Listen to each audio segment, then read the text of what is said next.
on est quand même exposé à 20 fois plus. De manière générale, toutes les sociétés conditionnent en fonction des rapports de force qui existent, qui coexistent, et en fonction des principes qui ont été dictés de manière explicite ou implicite dans la société. Donc ça veut dire que si on veut se déconstruire, il faut en premier lieu en avoir conscience. Et ce que j'ai toujours dit, c'est que le plus important, ce n'était pas de ne pas avoir de préjugés, mais d'avoir conscience des préjugés qu'on pouvait avoir ingérés, parfois et même souvent de manière involontaire, et d'être capable de les remettre en cause. C'est-à-dire d'être capable d'apprendre d'où ils viennent, comment ils ont été construits historiquement, et puis de les remettre en cause. Donc ça veut dire se remettre en question dans ses comportements, dans ses croyances, dans ses attitudes, sans forcément prendre les choses de manière personnelle. Donc ça veut dire que si on est interpellé par rapport à une attitude qui serait sexiste ou raciste, on n'est pas invalidé en tant que personne. On est juste interpellé par rapport au fait qu'on a pu blesser des personnes et qu'il faut peut-être réfléchir au comportement dont on est auteur ou autrice de manière un petit peu mécanique. Et pour moi, c'est la première des choses. Pour déconstruire, c'est vraiment la prise de conscience, la reconnaissance et puis après, la prise en compte de sa propre responsabilité.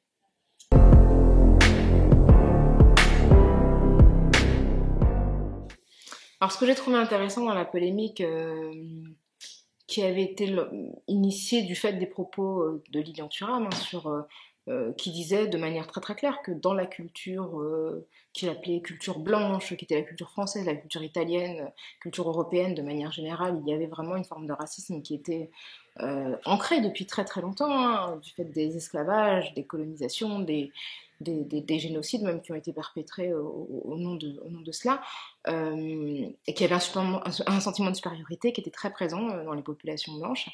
Ce que je trouve intéressant, c'est la manière dont la polémique a détourné du sujet initial. Lilian Thuram dénonçait les propos qui outranciers, même les injures auxquelles avait été exposé un joueur de foot donc en Italie, des cris de singe, et puis voilà, ça s'inscrit dans une histoire beaucoup plus longue de jets de bananes, de cris de singe auxquels sont exposés les joueurs noirs depuis très longtemps. Et ces cris de singe n'ont jamais fait autant polémique que les propos de Lilian Thuram.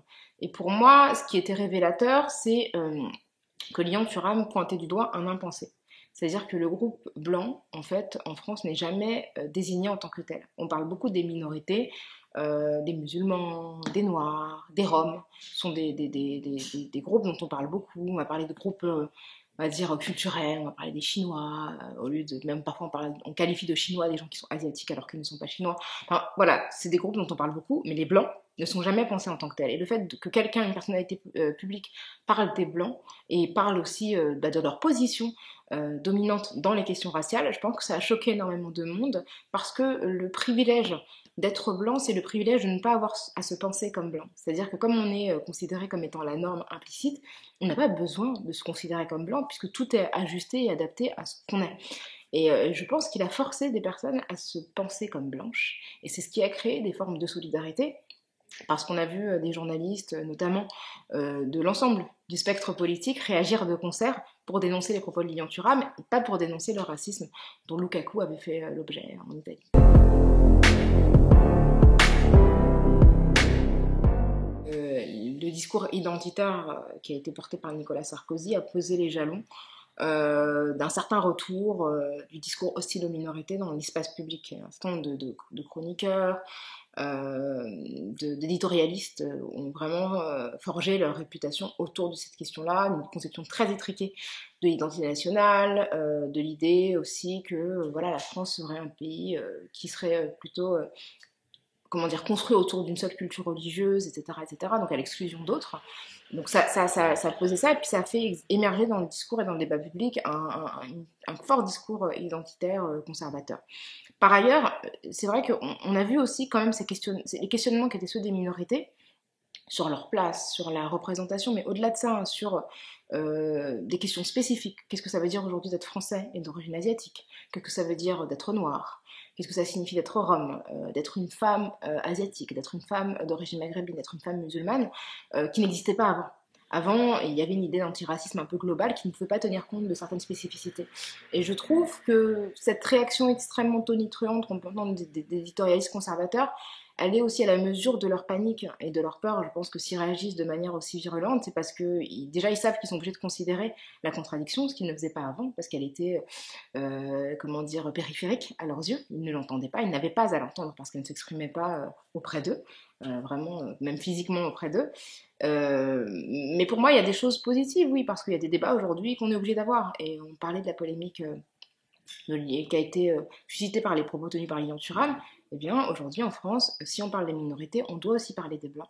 Et ça, c'est important. C'est important de dire que tout le monde participe à la vie sociale et que de ce fait, si on parle par exemple dans le féminisme, on parle des femmes abattues et des femmes qui malheureusement disparaissent tragiquement du fait des violences, eh bien il faut parler des hommes. Eh bien c'est de la même manière que dans le racisme, on doit parler de tous les groupes qui sont impliqués et on doit effectivement les désigner en tant que tels. Donc ça c'est une évolution sur ces 10 dernières années que je note.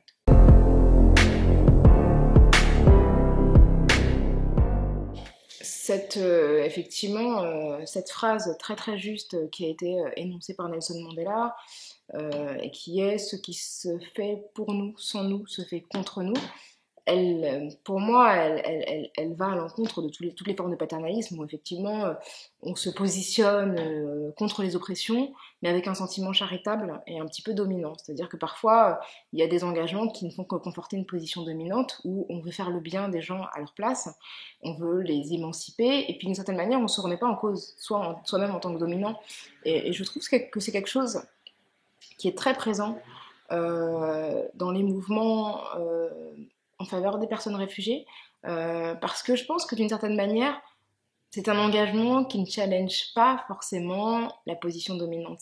C'est parce que on est souvent au milieu de personnes qui ne sont pas en compétition directe avec soi-même. Et même s'ils peuvent le devenir par la suite, mais souvent, du simple fait de leur situation juridique, en fait, ils sont dans une position de fragilité supérieure. Et du coup, c'est pas forcément le même engagement, en tout cas vis-à-vis de soi-même, que de se battre pour qu'une personne accède à la même position que soi. Et c'est vrai que on a beaucoup plus de critiques vis-à-vis de l'antiracisme politique que vis-à-vis de d'une certaine manière, la lutte en faveur de l'insertion des réfugiés, qui est perçue comme charitable et généreuse. Parce que d'une certaine manière, elle s'inscrit dans une tradition un petit peu paternaliste, quoi. Même si elle est absolument nécessaire, ça je ne le conteste pas, mais c'est intéressant.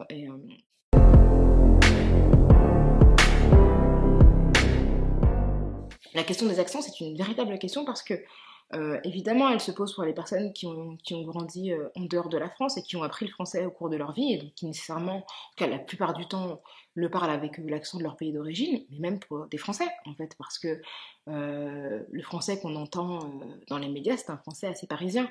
Et pourtant, il se dit que le français le plus neutre est celui de Tours, mais je note quand même que l'accent parisien n'est pas considéré comme étant un accent, il est considéré comme une forme de neutralité. Et que toutes les personnes qui ont des accents régionaux, que ce soit du sud parce qu'ils sont plus chantants, mais aussi du nord, ils sont incités à les masquer très très vite. Et on peut le voir aussi avec des journalistes qui sont issus des Outre-mer.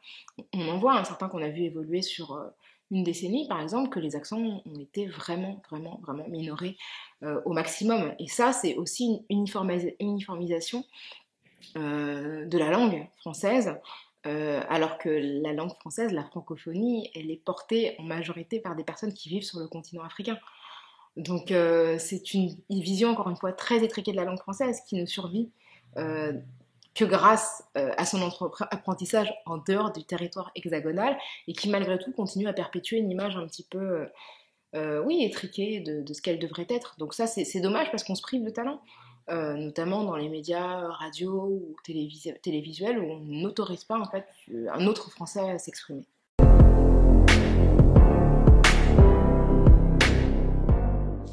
Bien sûr, il y a une différence entre l'antiracisme moral et l'antiracisme politique.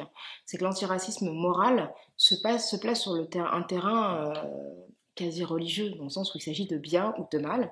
Et finalement, on attribue le racisme à des personnes qui seraient individuellement et intrinsèquement mauvaises. Et que finalement, les antiracismes seraient des personnes bonnes par essence.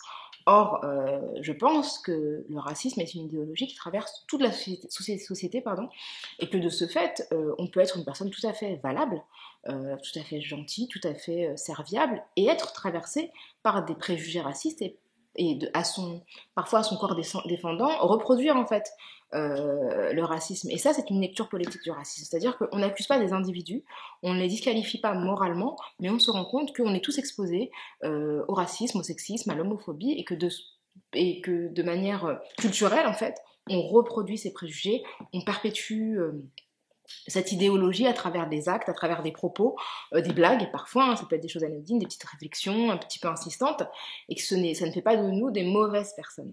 Et c'est vraiment, je pense, ce qui posait problème dans l'antiracisme des années 80, c'est qu'il y avait les gentils d'un côté, qui eux, jamais, au grand jamais, ne pouvaient être auteurs ou autrices de propos racistes, et de l'autre côté, il y avait les méchants, qui étaient en fait, en gros, la droite, l'extrême droite, qui eux, étaient les racistes officiels. Et ça, pour moi, c'est une lecture un petit peu caricaturale, parce que je pense que le racisme peut s'exprimer de part et d'autre de l'échiquier politique, et que la gauche n'est pas du tout exempte de racisme, elle n'a pas dans son ADN un vaccin antiraciste qui la prémunirait de toute expression de cela. Et c'est ce qui aussi est nouveau depuis les années 2000, c'est que des gens revendiquent un antiracisme véritablement politique et se disent que, voilà, moi je sais bien dans quel contexte j'ai grandi, et je sais que j'ai grandi avec des préjugés que j'essaie de déconstruire au quotidien, mais je ne m'extrais pas de la société en considérant que je suis une personne intrinsèquement bonne et au-dessus de tout préjugé.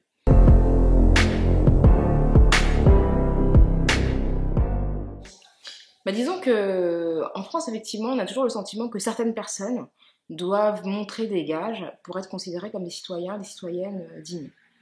Et moi, je considère que la dignité, elle est associée à la condition humaine.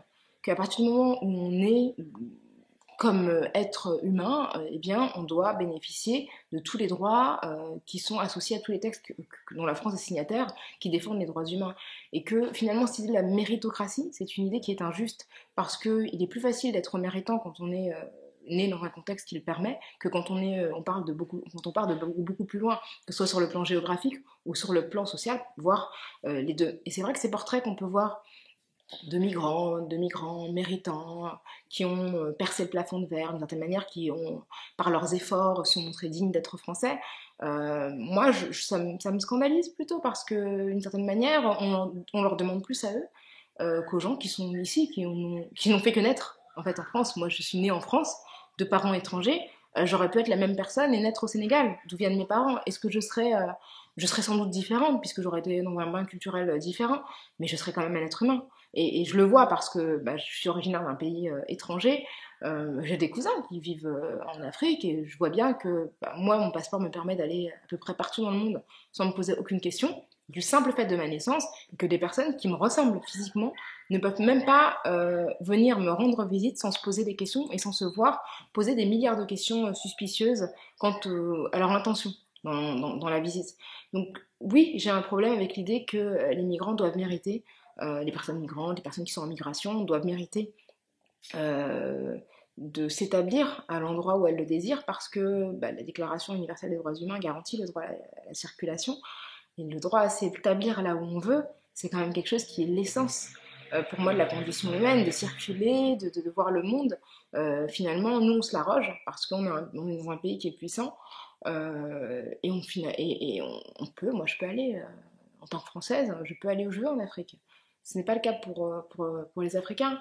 Et de la même manière, je peux me rendre partout où je veux en Asie, à l'exception de quelques régimes restrictifs. Mais c'est pas le cas dans l'autre sens. Donc il y a toujours cette question-là du privilège qui n'est pas interrogée, à mon avis.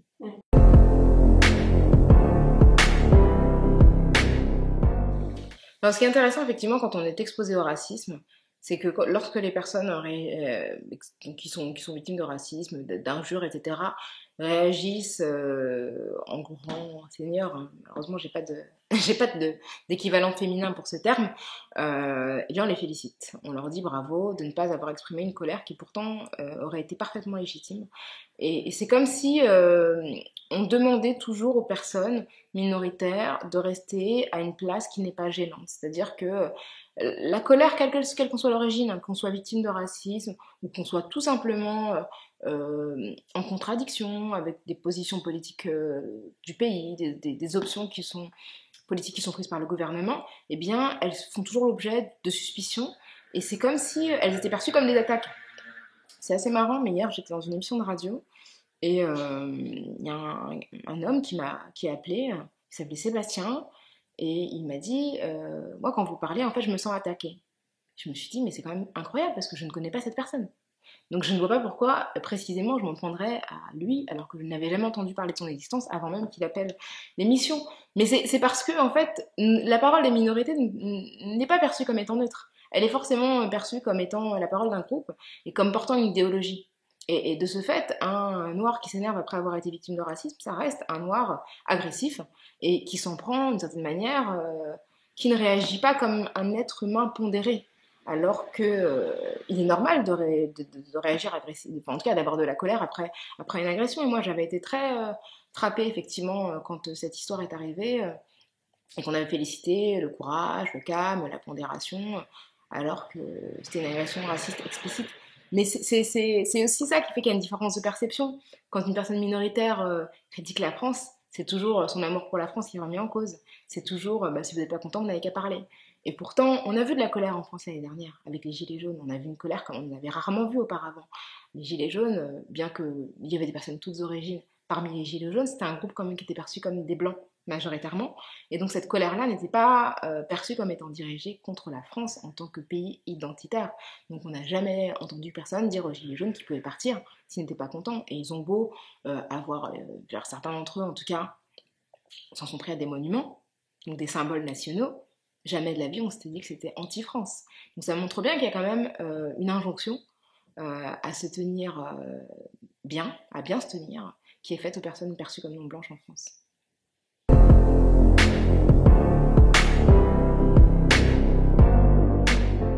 Je le ressens souvent, je ressens souvent cette injonction parce que régulièrement, quand je m'exprime, on m'invite à quitter la France. On me dit que si je ne suis pas contente, je peux partir. Alors, partir où? Je pense que c'est assez clair. Comme si ma présence était une option. Que c'était, voilà, que moi j'avais un pays de rechange, un territoire de rechange, et que même si en étant née ici, en ayant toujours vécu ici, j'avais toujours le choix, ou en tout cas, je n'étais pas une ressortissante légitime à 100%. Et on m'a dit aussi, vous devriez être contente d'être là. Pourquoi serais-je plus contente que mes autres concitoyens? De certaine manière, la promesse de la République, elle engage la République vis-à-vis de tout le monde. Et il n'y a pas de raison que je sois davantage satisfaite que d'autres personnes. Et puis après, effectivement, c'est toujours mon amour de la France qui est remis en cause. D'une part, je ne crois pas que contractuellement les citoyens et citoyennes soient tenus d'aimer la France. Je pense que notre devoir, c'est surtout de respecter les lois de ce pays. Après, oui, on a le droit d'aimer ou de ne pas aimer la France, mais je ne vois pas pourquoi je devrais déclarer un amour plus fort que les autres. Et c'est toujours ce qui est remis en question, il y a toujours un doute pour ce qui me concerne, alors qu'on pourrait se dire que quelqu'un qui est exigeant envers son pays, peut-être que c'est quelqu'un qui s'y intéresse. Peut-être que si j'aimais pas la France, je sais pas, hein, j'ai pas envie de répondre à ça, mais peut-être que je serais partie tout simplement. Peut-être que je ne chercherais même pas à faire en sorte que la France respecte ses principes. Parce que je pourrais tout à fait travailler dans le domaine du privé et puis juste voilà, faire fortune dans un domaine pour lequel j'ai été formée et ne pas me préoccuper de choses politiques. Donc l'engagement pour moi c'est en tout cas une forme d'exigence vis-à-vis d'un pays qui, selon la personne qui exprime cet engagement, n'est pas interprété de la même manière.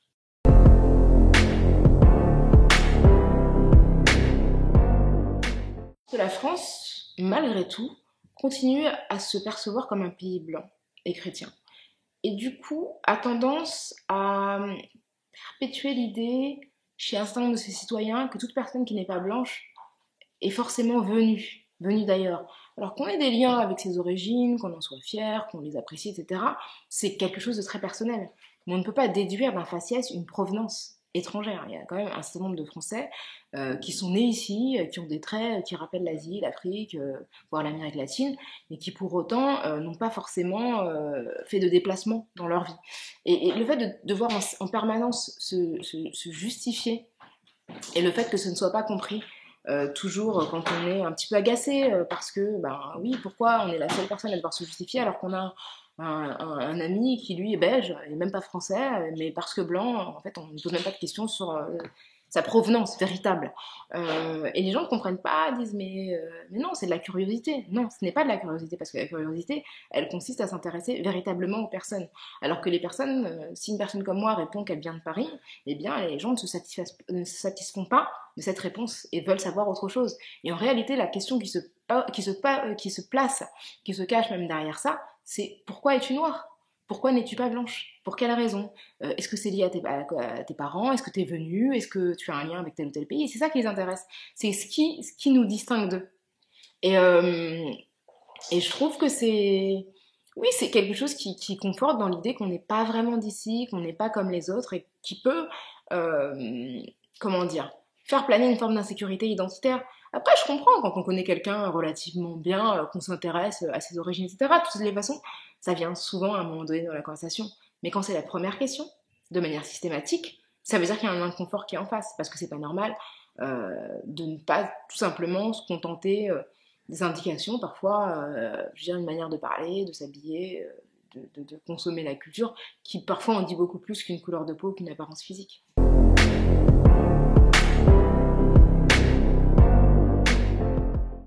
Ce que je pense, et qui me semble très très important, c'est la prise de conscience du fait qu'on ne peut pas se prétendre, par exemple, féministe et ne pas tenir compte des autres formes d'oppression. De la même manière qu'on ne peut pas se dire antiraciste et ne pas se rendre compte que parmi les personnes qui sont victimes de racisme, il y a des femmes, il y a des personnes qui sont homosexuelles, qui sont transgenres, qui sont en situation de handicap et que leur situation ajoute à l'oppression sexiste dans ce cas-là. Donc j'ai l'impression quand même qu'il y a une prise de conscience de ce qu'on appelle l'intersectionnalité, donc le fait que des personnes se trouvent à l'intersection d'oppressions multiples et que cette condition-là crée une situation particulière. Quand on est une femme d'origine maghrébine, on n'est pas un homme d'origine maghrébine, on n'est pas non plus une femme blanche. Et donc, on peut être exposé à des clichés qui sont très particuliers. Quand on est un homme d'origine maghrébine, eh bien, effectivement, on peut bénéficier du patriarcat, mais on est quand même exposé à 20 fois plus de chances d'être victime, hein, je pense qu'on peut le dire comme ça, d'un contrôle aux faciès. Et du coup, on est un homme dominant vis-à-vis d'autres femmes, peut-être minoré, mais on reste quand même un homme victime de racisme. Donc, d'une certaine manière, avec une identité entravée par cette forme d'oppression. Donc, tenir compte de l'intersectionnalité, des luttes, c'est important et je pense que c'est une considération qui est de plus en plus saisie par les jeunes générations. Après, je ne vais pas idéaliser les jeunes générations parce que parmi les jeunes générations, il y a aussi un vote vers l'extrême droite qui est très très important. Mais malgré tout, je sens qu'il y a une compréhension de cela qui est beaucoup plus importante que chez les plus anciens et chez les plus anciennes, notamment je pense aux féministes où en France, on a une conception de l'universalisme en fait qui est complètement étriquée. En fait, on a un petit groupe de personnes, de femmes en l'occurrence, qui se croient universalistes, alors qu'elles sont identiques, qu'elles sont issues de groupes favorisés, et qu'elles considèrent que certaines femmes ne sont pas dignes d'être défendues parce que soit elles portent un foulard, soit elles ont décidé d'être travailleuses du sexe, et donc pensent qu'elles doivent décider pour ces femmes-là de ce qui est bon pour elles. On ne peut pas être universaliste contre d'autres femmes, ça n'existe pas. Donc moi je conteste cette autoproclamation d'universalisme parce que c'est faux, l'universalisme est inclusif. Et cet universalisme-là, pour moi, il n'est pas inclusif.